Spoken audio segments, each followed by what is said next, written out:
This is the Future of IP Protection podcast, brought to you by Mark Vision. This show is dedicated to arming companies with the skills, know-how, and technology they will need to future-proof their IP protection strategy for the years ahead. Welcome to our podcast, where we dive into the future of IP protection. I'm thrilled to welcome Todd Reves, the Director of the Building Respect for IP Division at the World Intellectual Property Organization, also known as WIPO. Todd's work in crafting policy, empowering enforcement, and steering global discussions on IP rights really shapes how we respect and protect intellectual property across borders. I'm really looking forward to getting his perspective on IP challenges and innovations today. Hey, Todd, welcome to the show. Thank you, Branddy. Glad to be here. To start off with, why don't you give the listeners a little bit of a brief background on you and how you landed at your current role at WIPO? Okay, thanks, Branddy. So yes, I joined the World Intellectual Property Organization, or WIPO, in May of 2022, after spending about 16 years at the U.S. Patent and Trademark Office, working almost exclusively on IP enforcement and IP and kind of the intersection with trade issues. I did two attaché, USPTO attaché stints, one here in Geneva, Switzerland, about a decade ago, and then another one in Mexico, covering Mexico, Central America, and the Caribbean. And in these attaché roles, I was kind of, the person in the region or in the country representing the U.S. government, specifically the U.S. Patent and Trademark Office, on kind of all things IP.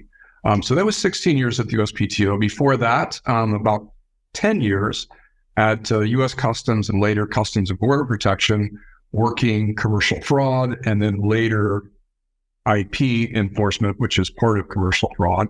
But I started my career, surprisingly or not, as a customs inspector right out of college.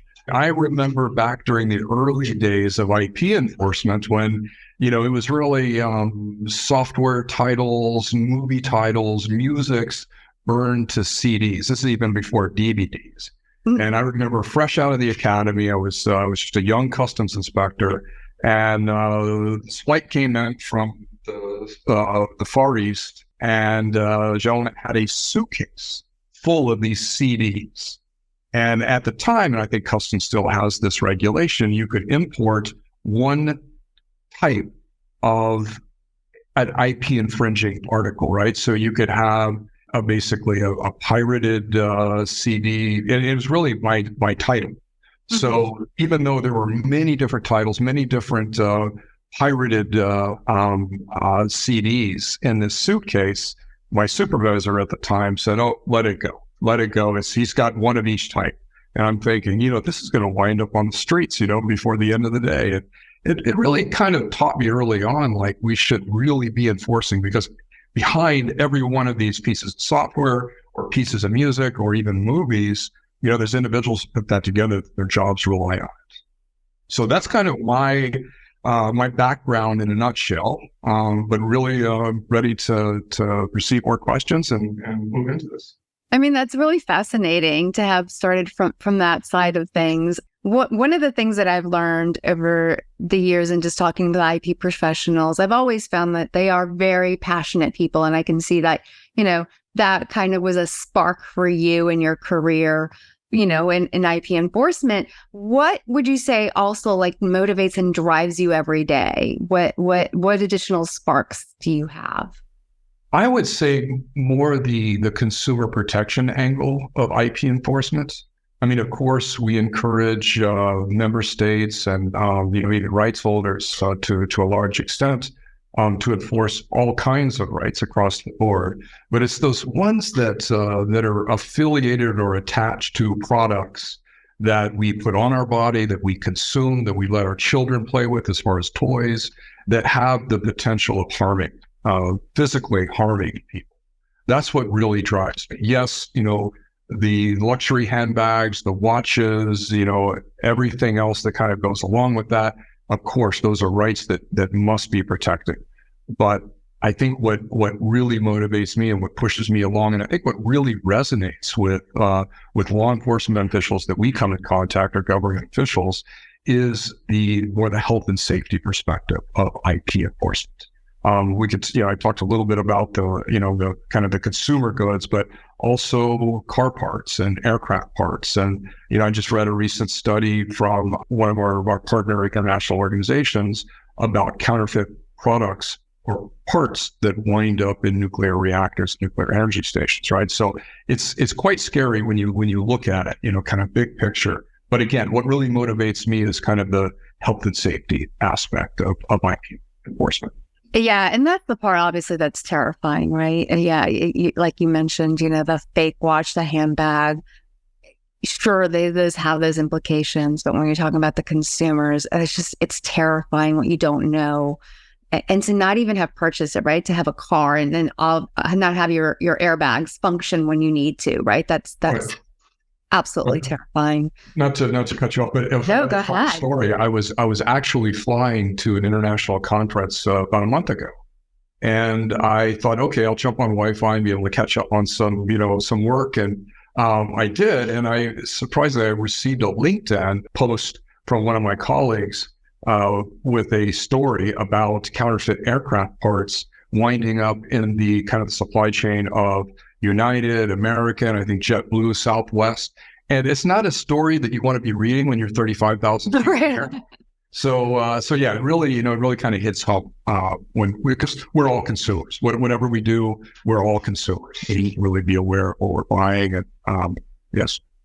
Absolutely. And it's, these things get into the supply chain and whether you're buying them or not, someone does. And yeah, as you mentioned, it is terrifying. That leads us sort of to the broader IP landscape, right? In your role overseeing IP policy discussions, how would you summarize the current state of IP protection and enforcement worldwide? I would say there's always room for improvement, but in the last 10 years that I've been, kind of following or attached to WIPO in some way or another, I've noticed that member states are really thinking more about the IP enforcement side. Of course, you have data protection, but without enforcement, the protection is really meaningless, right? So I'm getting in a lot of the bilaterals that I hold during the WIPO General Assembly. Member states come to sort of my colleagues, and they requesting technical assistance, whether it's legislative assistance or training, capacity building, to really get their national systems up to speed to be able to effectively and efficiently enforce the IP rights. So I've seen governments kind of move in the right direction of really, identifying the problem and trying to fix the problem. And whether that is, weak IP laws, you have to include IP enforcement laws, or the implementation of those laws. They're really making, most of them are really making the effort to try to improve. So I am seeing improvement, but it's hard to keep up with the bad guys. They don't have the restrictions that we public organizations have. So yes, it is a challenge. Yeah, they definitely don't follow the rules, and they're very crafty, and they certainly leverage technology quite a bit. So understanding obviously the current state sets the stage for future challenges. What are some of the biggest hurdles of IP enforcement, in your opinion, over the next decade, especially with the rapid evolution of technology as we're seeing right now? Well, I think you hit the nail on the head. I mean, it's technology, right? Back when I first started doing this again, the technology was reduced to a CD, carrying something, right? Basically holding whatever content it was. And we had the internet, but it was really early days. There wasn't file sharing, there wasn't streaming, there wasn't anything like that. So one of the biggest challenges is obviously technology, but it's also one of our most important tools if we can really identify how to use it in the right way, in an efficient way, whether that's through targeting or using AI to help us identify counterfeit products or pirated content online. The less humans actually have to spend time looking at this, the better. The technology's there. We just need to kind of put it into place. I know there's a lot of companies that are really, doing some good work. One thing I'd love to dive into a little bit further are some of the initiatives that your division is focusing, including the tools and systems that are being developed, such as the WIPO Alert, the Custom Recordation System for the member states. Can you touch a little bit on that as well and tell us a little bit about some of those initiatives? Yeah, no, I'd love to. And then WIPO Alert, a good starting point with that. It was launched in 2019, and it was basically a way to facilitate kind of the public-private partnerships that exist, in so many different areas. So what we did at WIPO was create a system, and we're basically maintaining a database kind of in the middle of the authorized contributors, and those are national governments, national agencies, typically law enforcement agencies. And then on the other side of the database, we have the authorized users, and those are the advertising companies, the ad tech companies, the advertising industry, essentially. And so what happens with this database is you've got the contributors contributing, if you will, lists of copyright infringing websites, so domain names that have been found, that have been determined to be infringing, typically through like a website blocking order. Once that national authority or authorized contributor uploads that list in the database, then on the other end, the advertisers have access to that. And the great thing about it is they can use those domain names to block any advertising that would otherwise go to these illegal copyright infringing websites.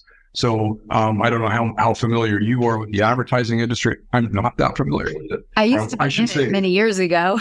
I should say that I wasn't really that familiar with it before I started on this project, but it's very high tech and very fast paced. And a lot of times brand owners don't necessarily know where their ads are going. And so a lot of it is just done by an algorithm, right? By the number of hits. So if the advertising companies can take these lists or this list and basically block those domain names from their automated systems, then what you're doing is you're protecting brand reputation of the legitimate brands, and you're cutting off the revenue that would otherwise go to these illicit websites. So that's WIPO Alert in a nutshell. Currently, we have about 14, well, not about 14, we have exactly 14 member states or authorized contributors. And then on the other side, on the advertising side, the authorized users, we have roughly 30, and that's increasing, day by day.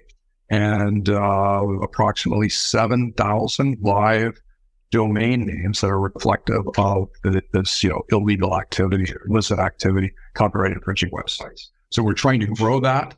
We need to grow it with the contributors and also grow it with the users. But we're hearing some good results so far. And it's relatively new. We launched it in 2019. We really need to kind of build it out and promote it more. We're looking at different ways to do that.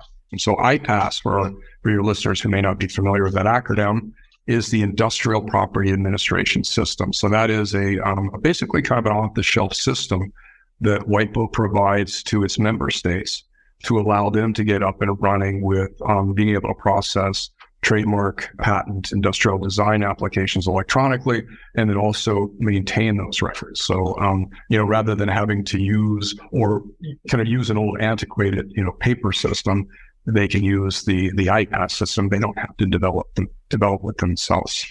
So there are currently 90 member states, roughly 90 member states. And just to give you kind of overall picture, we have 193 member states, the World Intellectual Property Organization. So roughly half of them are IPAS users. So what we're doing on the Customs Recordation Information System is building out a recordation system, a national level recordation system that will be linked to the IPAS, their national IP office system, right? So the recordation system will be more for the customs officers to be able to make those quick determinations at the border. And then you have the IPAS registration system that's maintained by the IP office. And a lot of times, my experience, having worked in the U.S. government for a number of years, the different agencies and departments don't always talk or work together that well. And it's something that's, across the globe. It's not just the U.S. It's not just developed countries or developing countries. It's across the board. So what we're trying to do is create this system that will allow right holders to basically file a customs recordation electronically. And the customs system, Chris, We'll talk with the IPAS system at the IP office, make sure that the right is recordable, it's enforceable, and then it returns that back to the customs system, and those customs officers will be able to make those determinations. And we're going to build in a lot of data fields, not just what's in the IP office system, but kind of more custom-specific data fields. So take, for example, routes of transportation, authorized manufacturers, authorized exporters, importers, images of the trademark and the trademark used in commerce. We'll even kind of build in, fields where right holders can upload PowerPoint presentations or PDFs as kind of a user manual for the customs officers to make those identifications. So that's what we're working on right now. It's in the kind of the design and development phase. We won't really take off until the beginning of 2024. We're coming into a new biennium for the organization, but we're almost there. I mean, that sounds like something many different stakeholders will benefit from, right? So, and I know that Customs is always looking to learn more and to get more information from the rights holders so that they can actually help enforce at the border. So it seems like something like this would be just so user-friendly, right? We're looking forward to it, yes. Yeah. I had a previous podcast guest recently, Gabriela Bowden from ePoint, who, if my listeners get a chance to listen to that episode as well, she brought on the topic of the Caribbean and some of these countries who don't have this electronic system, and how it took her almost 8 to 9 months to get files because they're using this paper dated system. So really exciting to hear about these initiatives and hopefully seeing more countries adopt them as well and coming into the fold, right? Absolutely. All right. So going back into some of those challenges that we had talked about from a technology standpoint, let's now turn to what you think perhaps IP laws need to do in order to adopt and remain relevant and effective to some of these technologies that we're seeing, swiftly moving into the space. Well, that's a great question. I mean, as I think I mentioned earlier, I mean, a lot of times the laws don't keep up with the technology, right? So that's always been kind of part of the public sector's issue in trying to enforce IP law or IP rights. As far as like moving forward, I mean, ideally, if the laws were kind of like technology neutral and it could apply to any type of technology in the future, but we don't know what's in the future, right? That's always the concern or the issue.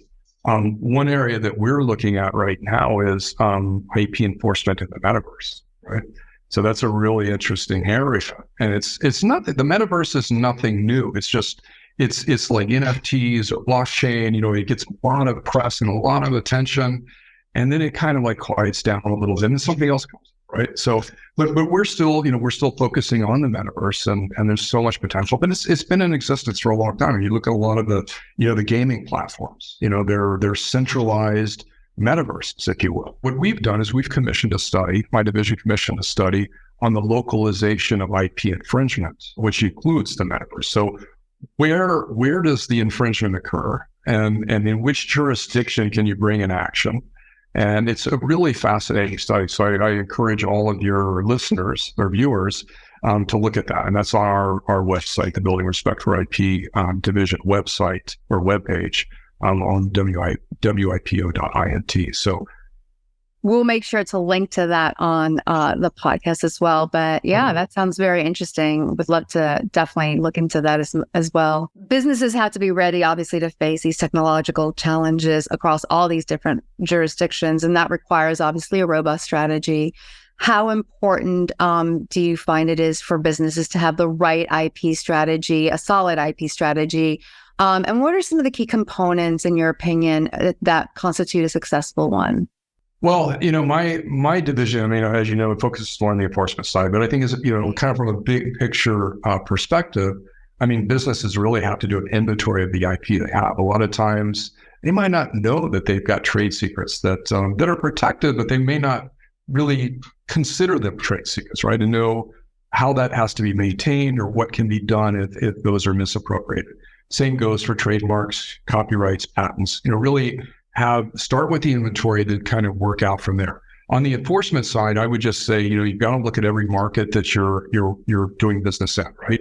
Or you intend to do business in. You've got to get out. You've got to register those rights in those jurisdictions. And of course, WIPO has, the Patent Cooperation Treaty for patents, the Madrid system for trademarks, Hague system for designs, Lisbon for geographical indications. We have the systems that will help right holders kind of not have like an international registration per se, but to be able to reach out to many different member states, countries as possible. It's a lot more effective than just going at it alone. So get those rights registered. And then once they're registered, you've got to make your contacts in those countries, whether they're local lawyers, right holder associations, whatever the case may be, engage, monitoring systems. You're only seeing kind of what's happening in your jurisdiction.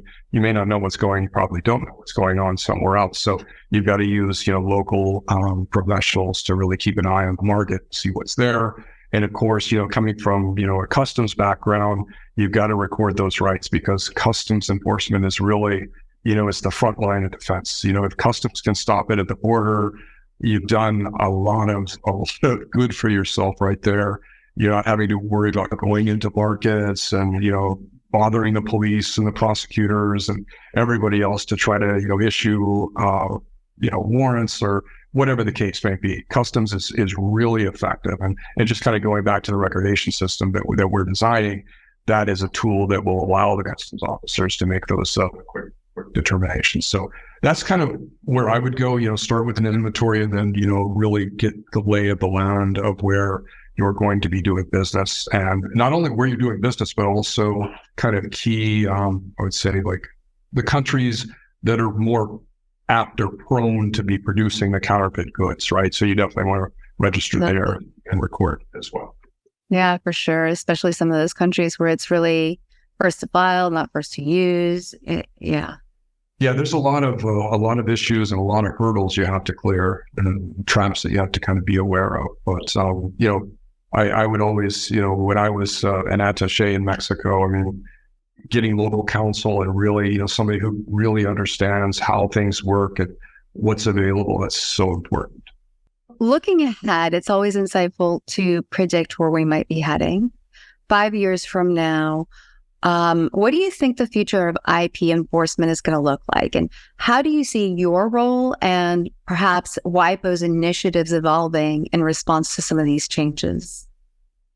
Well, the sad thing is in 5 years, I'll still be gainfully employed in the IP enforcement world. We're not going to be able to eradicate it right away. Regardless of the tools that we develop, it will still be there. As long as there are consumers that are willing to kind of turn a blind eye and buy this stuff, it will be there.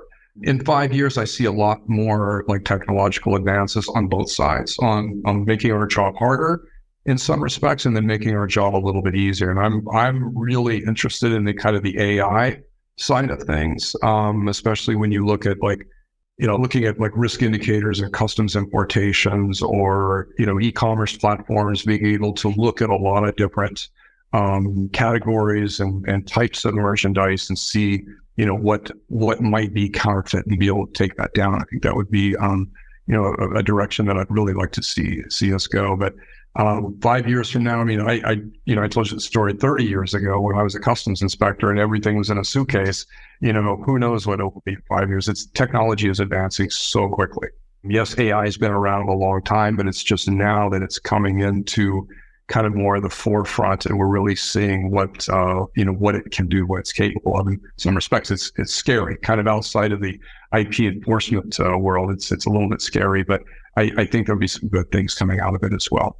It has certainly evolved at this insane pace, and you're right. It is here to stay, and I think in ways that we can probably imagine, and in ways that we are probably going to be shocked in about 5 years. So it'll be certainly very interesting.